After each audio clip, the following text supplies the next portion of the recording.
আত-তাহিয়াতু লিল্লাহি ওয়াস-সালাওয়াতু ওয়াত-তাইয়্যিবাত, হে আল্লাহ আপনার জন্য তাহিয়াত অভিবাদন জানালাম, ওয়াস-সালাত ওয়াস-সালাম আপনার জন্য সালাত এবং অভিবাদন আমি উপস্থাপন করলাম। এবার আল্লাহ তাআলা নিজেই নবীজিকে সালাম প্রদান করে বলেন, আসসালামু আলাইকা আইয়ুহান নবী। সুবহানাল্লাহ পড়েন। হে রাসূল আপনার জন্য আমার পক্ষ থেকে সালাম, আসসালামু আলাইকা আইয়ুহান নবী ওয়া রাহমাতুল্লাহি ওয়া বারাকাতুহু, আমি আল্লাহর পক্ষ থেকে রহমত বরকত এবং শান্তি আপনি রাসূলের উপরে বর্ষিত হোক, এটা আমি আল্লাহর পক্ষ থেকে সালাম করি। সুবহানাল্লাহ। সালাম দিয়েছেন কে? এই সালামটা যে কত গুরুত্বপূর্ণ আমরা অনেক সময় বুঝিও না। আল্লাহ তাআলা কথা বলার আগে সালাম দিয়ে দিয়েছেন। আল্লাহ তাআলা এই পৃথিবীতে অসংখ্য অসংখ্য নবীদেরকে অসংখ্য আবদান শাকুর আগে তিনি সালাম জানিয়েছেন।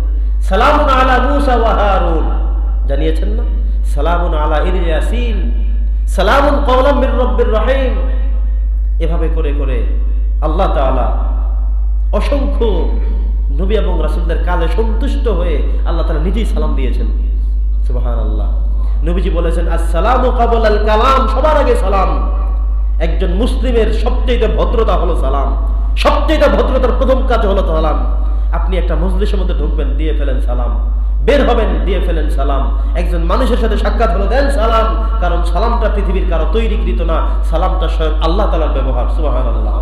আল্লাহ তাআলা আদম নবীকে সৃষ্টি শুরু শেষ করলেন, এবার ফেরেশতাদেরকে বললেন, ফেরেশতারা তোমরা এখানে আসো, তোমরা যে আদমকে বানাতে নিষেধ করেছিলে সে আদমকে আমি বানিয়ে ছেড়েছি, আজকে তোমরা আদমের কাছে যাবে, কি বলে আদম তোমরা শুনবা।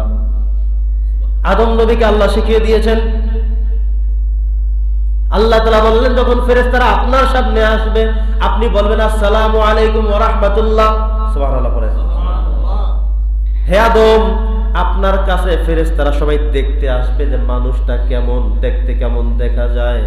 আমি আপনাকে তো চমৎকার করে চমৎকার অবয়বে সৃষ্টি করেছি, আপনাকে দেখতে আসবে। যদি দেখতে আসে আপনার কাজ হলো আপনি আগেই বলবেন, আসসালামু আলাইকুম ওয়া রাহমাতুল্লাহ। ফেরেশতারা কি জবাব দেয় সেই জবাবটাই হবে আপনার এবং আপনার পরবর্তী বংশের থেকে যারা পৃথিবীতে আসবে সবার জন্য এই জবাবটা। আপনি তাদেরকে সালাম দিয়ে ফেলবেন। এবার আসা মাত্রই আগে সালাম দিলেন, তার মানে হলো আল্লাহ তাআলা নিজেও সালাম দিলেন, ফেরেশতাদেরকেও সালাম দিতে বললেন, আদমকেও সালাম দিতে বললেন। বিভিন্ন নবী রাসূলরা তাদের দায়িত্ব পালন করেছেন, আল্লাহ খুশি হয়ে তাদের প্রতি পাঠিয়েছেন সালাম। সুবহানাল্লাহ। সালামটা কত চমৎকার এক গুরুত্বপূর্ণ অভিবাদন। একজন ইমানদার, একজন মুসলিম, তার কথার আগে কাজের আগে সাক্ষাৎ হলেই প্রথমে যে কাজ সেটা হলো সালাম। সেটা কি? আমল করেন আপনারা? আমল করা যাবে তো ইনশাআল্লাহ। বন্ধুগণ আমার, আল্লাহ তাআলা এবার সালাম দিলেন, আসসালামু আলাইকা আইয়ুহান নবী ওয়া রাহমাতুল্লাহি ওয়া বারাকাতুহু। দেখেন কত বিশাল সালাম। হে রাসূল আপনার প্রতি আমি আল্লাহর পক্ষ থেকে শান্তি, রহমত এবং বরকত বর্ষিত হোক। সুবহানাল্লাহ। দোয়া করলেন। এবার নবীজি সালামের জবাব নিলেন কি করে দেখেন। তিনি সে সময় আমাদের কথা ভুলে না গিয়ে তিনি বললেন, আসসালামু আলাইনা ওয়া আলা ইবাদিল্লাহিস সালিহিন। এই সালামের পরিব্যাপ্তি আমাদের মধ্যে শুধুমাত্র নয়, আমার নেককার বান্দা যারা আসবে কিয়ামত পর্যন্ত সবাইকেই আমি উত্তরের সাথে সংশ্লিষ্ট করে ফেললাম। সুবহানাল্লাহ।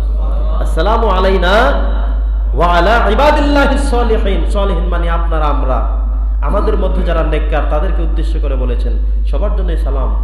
সুবহানাল্লাহ। এরপরে ফেরেশতারা আবার বাহিরে দাঁড়িয়ে অবাক হয়ে তারা বলল, আশহাদু আল্লা ইলাহা ইল্লাল্লাহ। আমরা ফেরেশতারা সবাই সাক্ষ্য দিচ্ছি উনি আল্লাহ তাআলা ছাড়া কোনো মাবুদ নাই। ওয়া আশহাদু আন্না মুহাম্মাদান আবদুহু ওয়া রাসূলুহু। আর যে লোকটা ভিতরে ঢুকছে ইনি হলো মুহাম্মদুর রাসূলুল্লাহ সাল্লাল্লাহু আলাইহি ওয়াসাল্লাম। সুবহানাল্লাহ বলবেন না? তো এই যে সবার সংমিশ্রণ হয়ে গেল, নবীজি আল্লাহর সাথে কথা বললেন। কি বললেন? সবকিছু তিনি এসে আমাদেরকে বলেননি, কিন্তু তিনি কিছু কথা বলে গিয়েছেন। নবীজিকে জান্নাত দেখানো হয়েছে, জাহান্নাম দেখানো হয়েছে।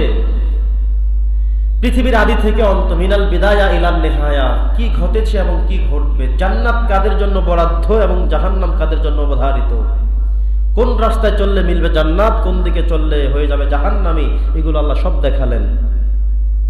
জাহান্নামের মধ্যে আল্লাহ রাসূল ঘুরে ঘুরে দেখলেন যারা তার পূর্বে চলে গেলেন, কিছু মানুষ জাহান্নামের শাস্তি এখন পাচ্ছে।